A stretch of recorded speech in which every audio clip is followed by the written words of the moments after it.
Akkam jirtu nagaa keessanii ani Simoodha. Simoo teekinoorraati. Har'a akkamitti iimeelii mataa keenyaan banachuu dandeenya kan jedhu viidiyoo gabaabduu tokko isiniif hojjedheen jira. Bilbiloonni baay'een iimeelii malee hin socho'anii. Iimeelii banachuuf namoonni baay'ee ni rakkatu jechuudha. Akkamittiin iimeelii mataa keenyaan banachuu dandeenya kan jedhudha. Jalqaba googilii keessanii seenaa namoonni maatii yuutuubii kiyyaa hin taane immoo ammuma subscribe gochuun maatii yuutuubii keenyaa ta'a. Viidiyoo kana like gochuu hin dagatinaa isiniin jedha. Jalqaba googilii keessanii seenaa yookaan kiroomii keessa Gmailii keessa seenuu ni dandeenya. Gmailii keessa seenaa haala salphaadhaanii jechuudha. Gmailii keessa erga seennee booddee googiliidhaan banachuu dandeenya. Outlook, Hotmail warroota dardaramanii jiran kanaan banachuu dandeenya. Nuun amma fakkeenyaa fi googiliidhaan banannaa jechuudha. Googil kan jedhu kanatti ni buuna. Barbaadee amma inni fixutti ni eegnaa jechuudha.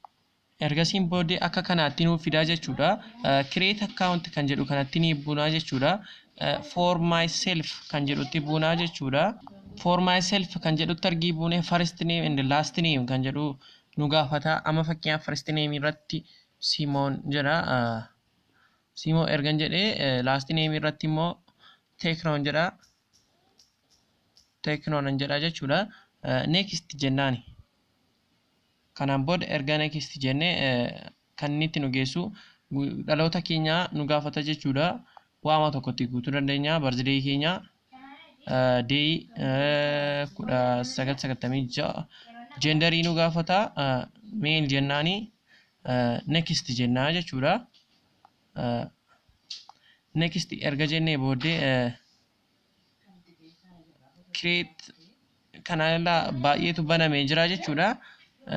Create jennaanuni Simoo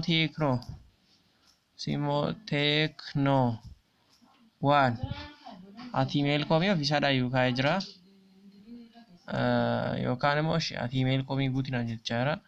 gmail.com jennaa haala salphaadhaanii jechuudha. Next goona. @email.com jennaa jechuudha. Next goona. Na rakkisaa jira. Qo'aa kanarraatii balleessa. Mail.com itti kaa'eera waan ta'eef next ni goonaa jechuudha. Kunoo paaswordii nu gaafate paaswordii mataa keenyaa itti guunnaa jechuudha.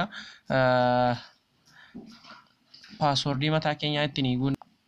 Akka kanaatti paaswordii itti ni guunaa jechuudha. Next goona.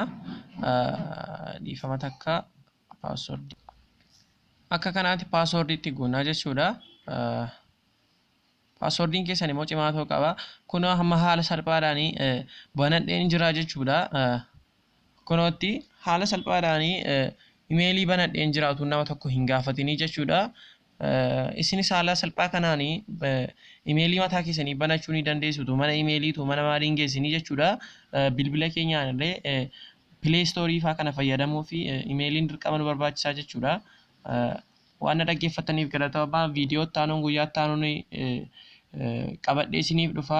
Warri maatii Simoo Teeknoo hin taane immoo ammoo maatii Simoo Teeknoo ta'a. Simoo Teeknoo jechuun barbaadanii yuutuubii irraa na argachuu ni dandeessu jechuudha. Viidiyoowwan adda addaa haakingii, fishingii fi kan kana fakkaatanii isiniif qabadhee nan dhiyaadhaa jechuudha. An kana isin barsiisu garuu barumsa qofaafidha. Galatooma. Teelegiraamii irratti nu argachuu dandeessu. Simoo Teeknooloojii jechuudhaan galtanii nu argachuu dandeessu jechuudha. Galatooma.